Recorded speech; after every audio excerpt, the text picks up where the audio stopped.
朋友们好，我是江峰。这几天国内正值五一小长假，但就在这熙熙攘攘的烟火气背后，在中南海那高高的红墙深处，这个假期对于塔尖上那位来说，绝对是如坐针毡，冷汗直流。为什么这么说？因为就在这短短的几天时间里，国际外交、高层内斗、地缘金融这三条关乎政权身家性命的战线上，同时传来了刺耳的警报声。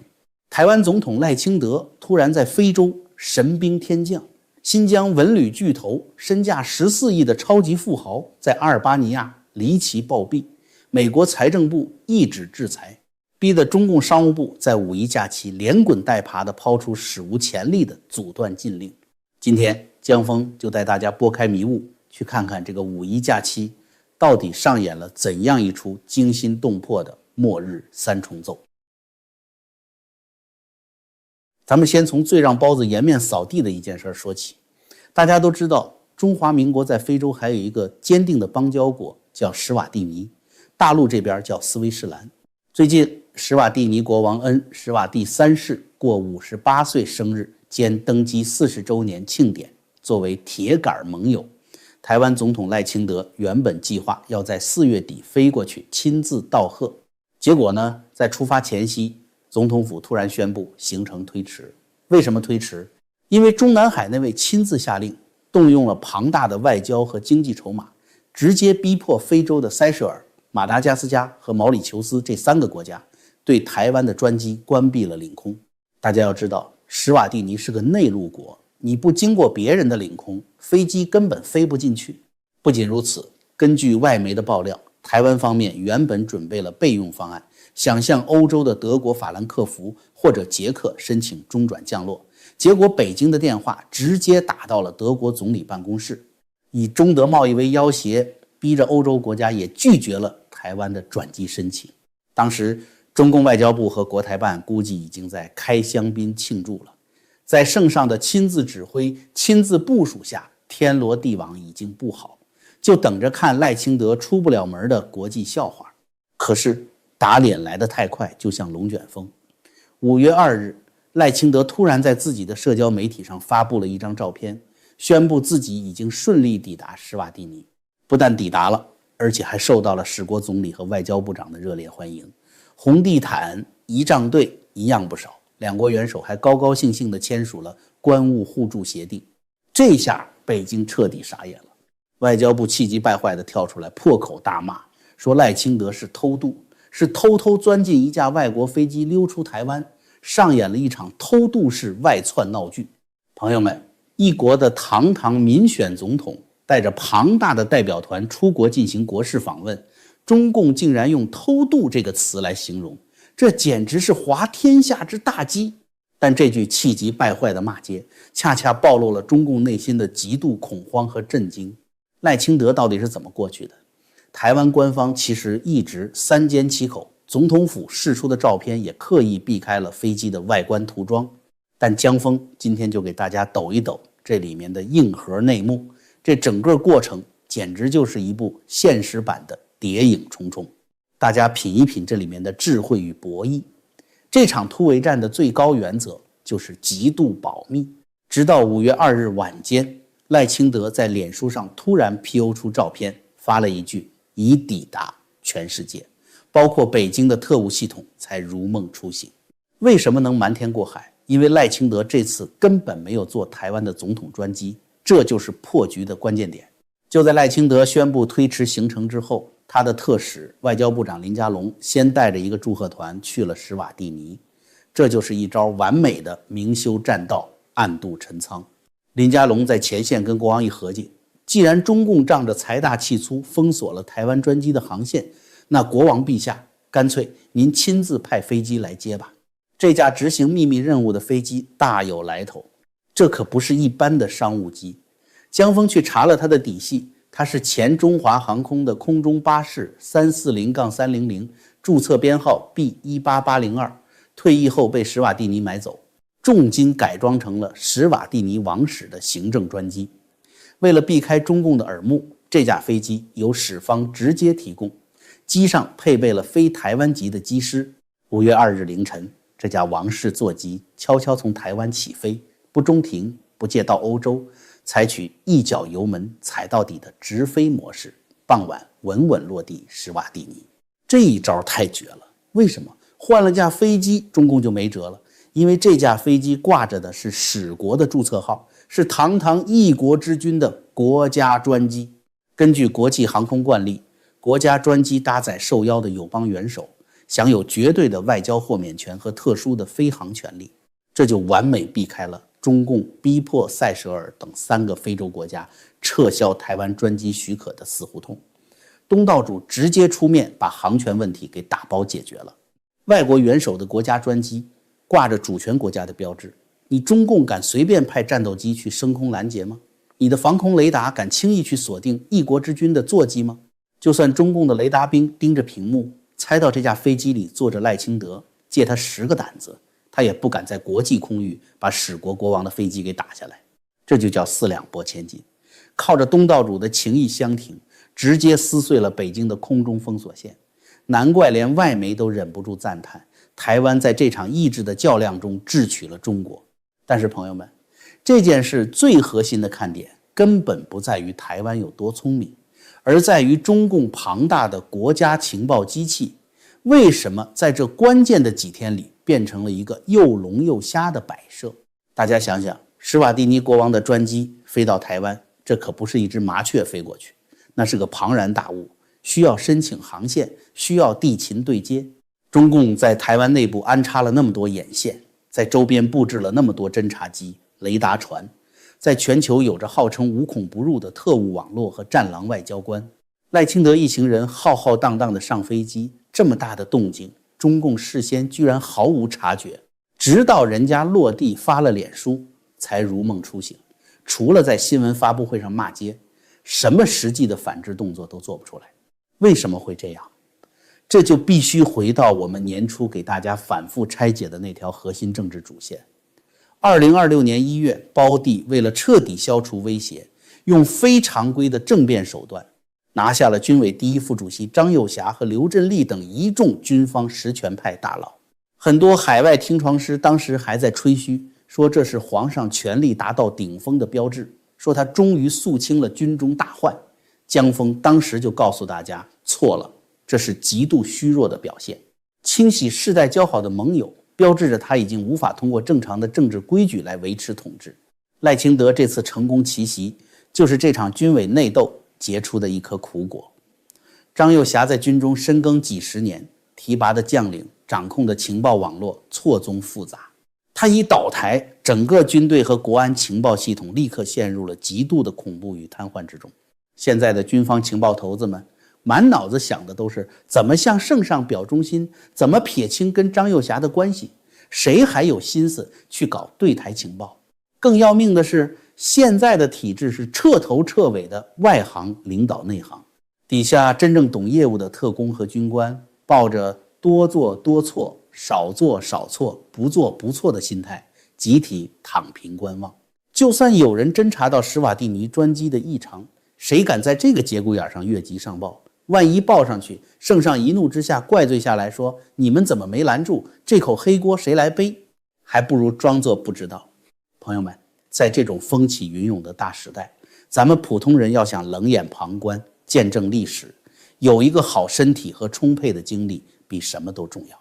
这里江峰向大家推荐一款日常保养的好物，普瑞堂黑参。它采用顶级人参，经过传统的9蒸9爆工艺提炼，性质温和不上火，能很好的帮您补充元气，缓解疲劳，是守护您和家人健康的优质选择。如果您喜欢江峰的节目，请支持江峰，点击视频下方链接，在结账时输入专属优惠码 JF 即可享受全球包邮。现在还有超级福利，购买满500美元就送一根珍贵的黑参，多买多送，健康是最好的投资。点击下方链接，给自己和家人一份安心的守护。好了，咱们言归正传。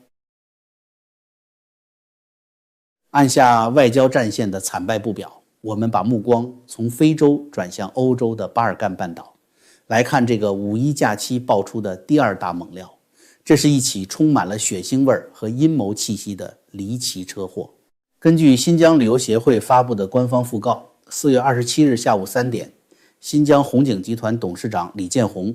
在阿尔巴尼亚埃尔巴桑市附近的高速公路口遭遇车祸，当场遇难，享年60岁。讣告里写得很玄乎，说是因为雨天路滑导致车辆失控，引发多车连环相撞。但是朋友们，细节里藏着魔鬼。根据多方消息确认，当时这辆车上一共坐了7个人，除了李建宏，还有其他随行人员和外籍人士。结果车上的其他6个人都只是受了伤，偏偏就是这位身价14亿的集团董事长，曾经成功登顶珠穆朗玛峰，身体素质极佳的探险家李建宏当场毙命。这剧本熟不熟悉？这哪里是车祸？这简直就是好莱坞特工电影里的精准暗杀。很多朋友可能会问，江峰，一个在新疆搞旅游的民营老板，就算有10几个亿，在中共权贵眼里也不过是个大点的蚂蚁，犯得着跑到阿尔巴尼亚去搞跨国暗杀吗？朋友们，如果您这么想，那就太小看这位李建宏了。他可不是什么普通的民营企业家，他是马兴瑞手里最核心最隐秘的钱袋子。我们来扒一扒李建宏的发家史。1993年，他辞去广东邮电设计院的工作，拿着3万元跑到新疆创业，最后硬是把红景集团做成了资产14亿的新疆民营企业30强。他手里攥着2个堪称印钞机的超级项目，一个是日进斗金的新疆国际大巴扎，另一个是吸金无数的丝绸之路国际滑雪场。巧合的是什么？2021年底，马兴瑞被从广东调到新疆，接替陈全国出任新疆党委书记。马兴瑞履新才短短2天，新官上任的第一次外出调研，放着全疆那么多民生大计，维稳要务不顾，居然直奔李建宏的新疆国际大巴扎去视察景区运营。这哪里是普通的基层调研，这分明就是去给自己的马仔站台，向全疆官场亮明态度。这个场子是我马兴瑞罩着的。更深层的利益链条藏在李建宏的同学圈里。李建宏毕业于北京邮电大学，他在北邮有一位好同学叫赵俊峰。这位赵俊峰可不得了，他是深圳融创投资的掌门人，在深圳创投圈呼风唤雨。大家把关键词连起来看，马兴瑞的政治底色是什么？他是出身航天系统的航天少帅，当过中国航天科技集团总经理。他的政坛跳板是哪里？是深圳，他当过深圳市委书记。而李建宏的同学赵俊峰在深圳干了什么呢？他联合了前海方舟、沈南鹏、熊小哥等一众资本大佬，大笔一挥，把海量的资金精准地砸向了一家叫做蓝箭航天的民营火箭公司。这家公司搞的可是液氧甲烷运载火箭这种国之重器，这套跨界资本闭环的逻辑简直堪称完美。新疆的李建宏利用马兴瑞的权力庇护，通过垄断文旅产业，大口吸纳难以追查的灰色现金流，然后这笔钱通过各种隐秘渠道流向深圳，交给同学赵俊峰。赵俊峰在打着支持国家航天战略、发展新质生产力的绝对政治正确旗号，把这些钱洗白，变成蓝箭航天的硬科技股份。左手是接地气的新疆巴扎，右手是高大上的冲天火箭。马兴瑞的政绩有了，利益集团的腰包鼓了，洗钱的通道也彻底打通了。这里江峰要特别给大家点破一个中共官场的潜规则。很多人纳闷，为什么中共权贵这么喜欢搞文旅产业？大家回想一下，曾经的中国首富王健林的万达集团，核心资产除了广场，是不是还有庞大的万达文旅？而当年外媒早就爆出，圣上的大姐齐乔乔就是万达早期的核心股东。再看看最近被美国制裁的柬埔寨太子集团老板陈志，也是大搞文旅产业，而他背后站着的是被曝负责打理福建帮财富的权贵。朋友们，文旅产业圈地面积巨大，动辄几千亩，建设成本极度不透明。你说建个假山花了1000万，谁能查清里面是不是只有100万的水泥？更关键的是，文旅产业的现金流极其庞大，每天几万人买门票，吃喝拉撒，这是最完美的天然洗钱机器。这就是为什么李建宏能成为马兴瑞核心白手套的根本原因。那么问题来了，是谁在阿尔巴尼亚的高速公路上对李建宏下了死手？江峰认为，这是一次极度凶险的政治追杀，是中共高层反胞地势力发起的斩草除根与海外抄家。他们在国内刚在4月初利用激烈的内斗把马兴瑞拉下马，但他们很清楚，马兴瑞转移出去的庞大资产和秘密账本还掌握在李建宏这个核心白手套手里。于是他们把手伸向了海外，选择在法治不健全、特工容易活动的巴尔干半岛直接物理切断了这条属于包子的海外资金链。胞弟原本或许还指望，虽然爱将马兴瑞折了，但这笔庞大的买路钱和海外资产池还能暗中收回，留作己用。结果对不起，被政敌用一辆失控的汽车给撞了个粉碎，连人带账本彻底销毁。这件事透露出一个极其恐怖的信号，反胞弟势力的刀已经不满足于在国内清洗高官，他们已经开启了海外暗杀模式，直接对准了皇上核心派系的白手套进行抄家灭口，连自己爱将的命和海外钱袋子都保不住。中南海内卫还谈什么绝对掌控？这座千疮百孔的大厦内部早已经杀红了眼。今年5一假期，很多人都忽略了美国财政部发出的一道致命追杀令。5月1日，美国财政部宣布对中国的几家实体企业实施严厉制裁，理由是他们参与了与伊朗的非法石油交易，为中东的恐怖主义和伊朗政权提供了巨额资金。被制裁的名单里赫然出现了几家中国民营企业的名字：恒力石化炼化有限公司、山东寿光鲁清石化、山东金城石化、河北新海化工、山东盛兴化工。大家一看，这不就是几家地方上的民营炼油厂吗？在业内，他们有一个非常接地气的绰号，叫做茶壶炼油厂，也就是我们常说的地方独立地炼企业。这几个不起眼的茶壶怎么就惹上了美国财政部？这背后藏着一个牵涉到第一夫人、国营垄断以及地缘暗战的惊天大局。江峰给大家补一补历史课。在中国，石油进口和炼化向来是3桶油：中石油、中石化、中海油的绝对禁持，别人连汤都喝不到。但是到了2015年，国家发改委突然一反常态，打破了垄断，开始向地方民营炼油厂发放原油进口配额。而这波政策红利最大的受益者就是山东省。山东的地炼企业如雨后春笋般野蛮生长，迅速占据了中国炼油产能的半壁江山。当时主政山东的正是后来高升的郭树清。为什么是山东？大家别忘了，山东是谁的老家？是当今第一夫人彭丽媛的故乡。在中共这种裙带资本主义体制下，第一夫人的一句要为老家谋点发展，解决一下就业，就是最高级别的政治升职。在这种枕边风和地方政府追求 GDP 的双重驱动下，山东地炼企业拿到了免死金牌，一路狂飙。但是朋友们，皇上放开原油进口权，难道仅仅是为了讨老婆欢心，给山东老乡赏口饭吃吗？当然不是，他下的是一盘极其险恶的地缘政治大棋。大家都知道，中共在国际上一直暗中扶持伊朗、俄罗斯，打造所谓的反美抵抗之湖。但是伊朗是被美国全面制裁的，谁敢买伊朗的石油，谁就要吃美国的制裁。如果让3桶油去买伊朗石油，目标太大了。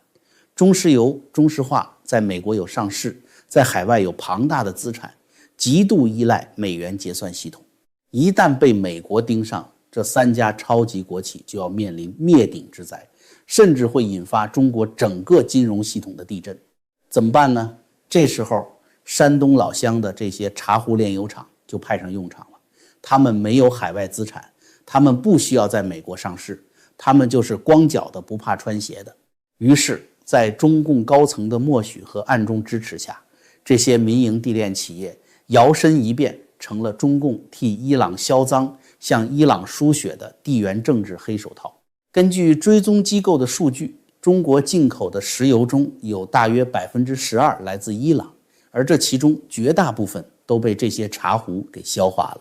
他们通过关闭油轮的 AIS 应答器，在公海上搞危险的船对船过驳，把伊朗石油伪装成马来西亚或者阿曼的石油，源源不断地运进山东的港口。而恒力石化一家据称近年来就购买了数十亿美元的伊朗石油，这套路是不是非常眼熟？大家还记得华为和孟晚舟吗？当年任正非带着基建工程兵的红色血统创办华为，后来为了帮中共给伊朗卖美国的禁运通讯设备，孟晚舟在加拿大被抓。华为那是包子在科技战线上的黑手套，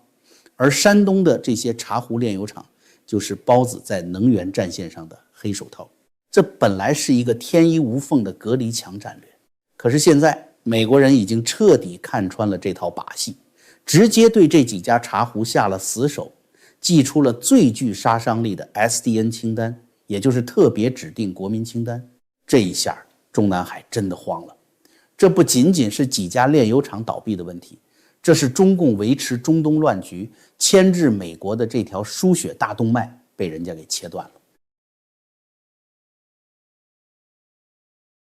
美国财政部的制裁令是5月1日发出的，仅仅过了一天，5月2日，还在过五一假期的中共商务部火急火燎地发布了2026年第21号公告，阻断外国法律与措施不当域外适用办法的禁令。公告里言辞激烈，明确要求中国企业和个人不得承认、不得执行、不得遵守美国对恒力石化、鲁清石化等5家企业的制裁措施。很多不懂门道的小粉红看到这个公告，顿时热血沸腾，觉得祖国太强大了，终于敢跟美国正面硬刚了，用中国的法律阻断了美国的霸权。还有一些稍微懂点财经的朋友问我，江峰，美国制裁有什么可怕的？恒力石化自己都发公告了，说我们买原油一直是用人民币结算的，根本不依赖美元。既然用人民币结算绕开了 SWIFT 系统，那美国制裁岂不是废纸一张？中共商务部为什么还要这么急眼？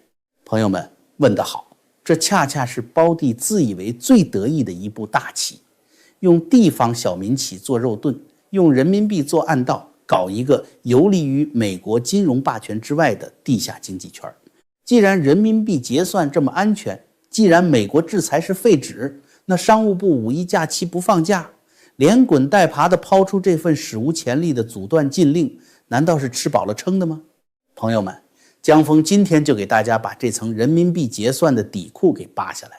看看这份阻断禁令背后到底隐藏着中共怎样的生死恐慌。美国的 SDN 清单最可怕的地方根本不在于限制你使用美元，而在于它带有毁灭性的次级制裁和连坐机制。第一，你买伊朗石油确实可以不用美元，但你这炼油厂要不要生产？炼油过程中必须使用的特种催化剂、高端阀门、精密仪器，很多都是欧洲、日本甚至是美国的技术。你一上 SDN 清单，哪怕你抱着成吨的人民币去买，外国供应商也绝不敢卖给你一颗螺丝钉，因为谁敢卖给你，谁就会被美国财政部连坐制裁，永远踢出美国市场。不仅如此，你以为运油那么简单？那些在公海上飘着的幽灵船也是需要国际财团提供海事保险的。一被制裁，保险公司立刻撤单，你的船连很多国际海峡都过不去。第二点，也是最要命的一点，那就是中国国内银行的窝里反。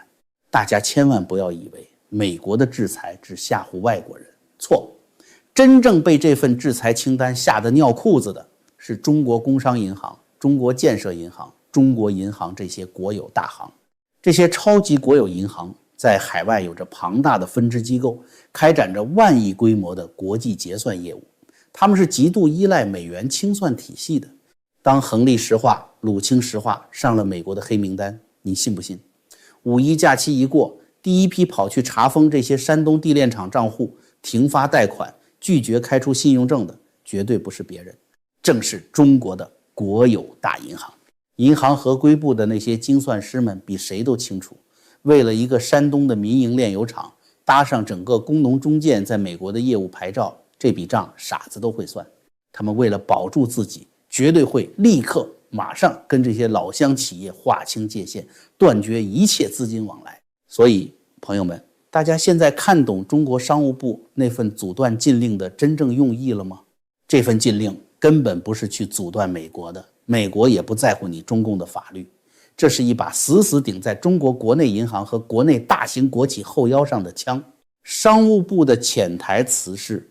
警告国内的大银行和大企业，我知道你们怕美国制裁想跑路，但是按照阻断办法，谁敢听美国的话，跟这5家山东炼油厂断绝业务，中国政府就要法办谁，重罚谁。这太荒谬了，也太疯狂了。包弟为了解救这几只给伊朗输血的黑手套，等于是在逼迫中国的主流金融体系去堵枪眼儿。他要求中国的4大行陪着几个山东茶壶炼油厂一起玩俄罗斯轮盘赌，你工商银行要是敢给恒力石化继续贷款，美国就制裁你工行，你要是不贷款，商务部就拿阻断法抓你工行的行长。这哪里是大国博弈，这分明是把自己的金融大动脉绑在炸药包上搞自杀式袭击啊！当黑手套暴露在阳光下，人民币结算的遮羞布根本挡不住全球金融供应链的绞杀。彭丽媛老家的这些茶壶企业曾经风光无限，现在却成了美国测试中共金融系统韧性的试金石。包弟现在面临的是一个死局，要是强行动用国家力量保这些地炼厂，就等于拉着整个中国银行业陪葬，中国的对外贸易将面临断崖式的毁灭。要是抛弃他们，那中东的抵抗之湖就会因为断血而崩溃，中共苦心经营的地缘反美阵线将不攻自破。进退维谷，左右挨打，这一纸毫无国际效力的纸老虎禁令，恰恰暴露了独裁政权在面对文明世界规则时的极度无力。今天咱们就聊到这里，感谢大家的观看，请别忘了给江峰点赞、订阅并打开小铃铛，也欢迎您发给更多的朋友。我们下期节目再会。